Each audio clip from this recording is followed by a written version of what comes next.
job share gives you that opportunity to still have time at home with your family and have a part-time role, but in a job that you love that's still very challenging and still at that senior level. Like you can be a working mum and you can have a senior role and you can progress in your career when you have young children. You can do both of those things. It's just about having the right environment around you at work and at home to support that, I think.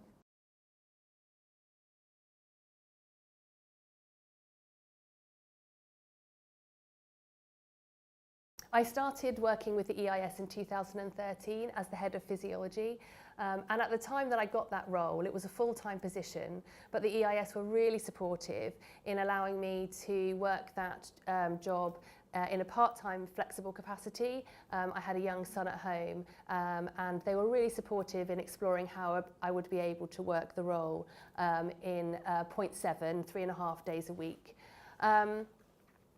And I did that for 4 years, really enjoyed the role. When I returned from maternity leave from having my second child, I decided that doing that role in 3.5 days a week, with all of the travel that it entailed, and stays away from home, that wasn't sustainable for me, while still achieving the balance with being a mum and being present and at home with my children. So I thought the answer might be that I would have to leave the role and explore opportunities elsewhere, and I started to do so. And it was actually a colleague who suggested that a job share might be a really good option. I started at the EIS over 10 years ago. First came in as a sort of junior practitioner, did the UK Sport Fast Track Practitioner programme, and then I went on to be a physiologist with British Cycling for around 6 years or so. During that time I went off on maternity leave and thought, well, I'm not really sure how this is going to work for me when I go back to work. The opportunity for a job share as head of physiology came up, and again that would have probably been what I would have considered doing next anyway, but it probably wouldn't have come up for quite a long time, and I'm not sure I would have been able to do it in a full-time capacity. So when it came up as a part-time job share, that was a perfect opportunity for me to progress in my own career, really. I wasn't convinced at the time that a job share would be right for this role. It's a leadership role where you are managing and leading a national team, and I couldn't quite see how it could be effectively split between two people. But luckily, there's lots of resources on the internet, and our HR department were fantastic in supporting me in looking at how that option might work.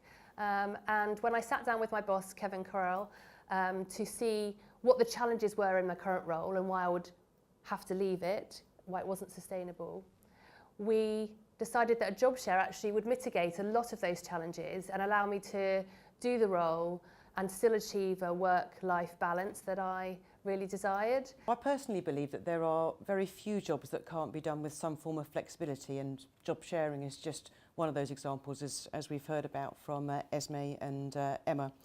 And in fact, I potentially would give you an argument that job share gives you a better outcome than one person doing a job, because you're getting two people fully committed, probably for more than a week, and they are happy and fulfilled in what they're doing. But that's a personal view. We have to really trust each other that we're doing the best for for the discipline. That's one of the key elements, and we have to make sure we're really on top of our communication with each other, so that on Emma's days off I'm able to pick things up if it needs to be picked up, and the other way around. The job share means that, first of all, Esme and I spread the travel load of the job, and I spend less time travelling north and staying overnight. And I also know that when I'm not at work, Esme is there doing a brilliant job in the role, so I don't have to keep checking my emails when I'm at home or worrying that I might have to take a call when I'm looking after the kids. The EIS is really committed to retaining their staff as and when they can, and without a doubt, without this job share, I probably wouldn't be here. I remember when it was announced, I had loads of emails from people across the organisation, loads of different disciplines, saying, this is amazing, I'm so pleased that we've been able to not just keep Emma, but also support someone else in progressing their career, but appreciating that they have a family as well, and that's really, I think that's really positive.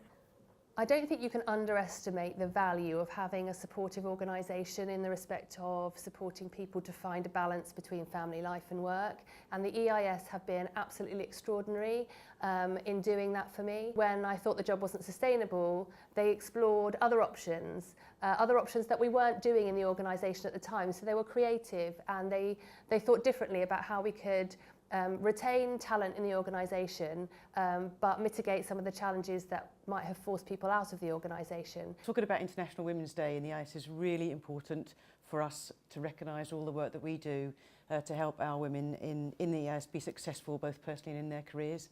And it's not just about women and children and young families. This is really about all women being able to have the careers that they would choose to have, regardless of their circumstance. If you look at senior level jobs that are advertised at the moment, about 5% of them would say that flexible working was an option, whereas actually I'm in a role which wouldn't have been advertised flexibly or part-time, but we've shown through a bit of creative thinking that you can do it differently, and I think it's really important that we push and encourage employers to think differently about how they advertise roles. I think it's really important that we shout about all of the really good things that go on for women in sport and in senior roles. Although there have been some shifts towards equality and things improving, I think, for women in the workplace, we're still not there. And this is one really good example of where we've been supported. But I know that there are other industries where that doesn't happen, so I think we're really proud of it. And we want to encourage other people to see how it's possible. Not just within the institute, but everywhere else as well.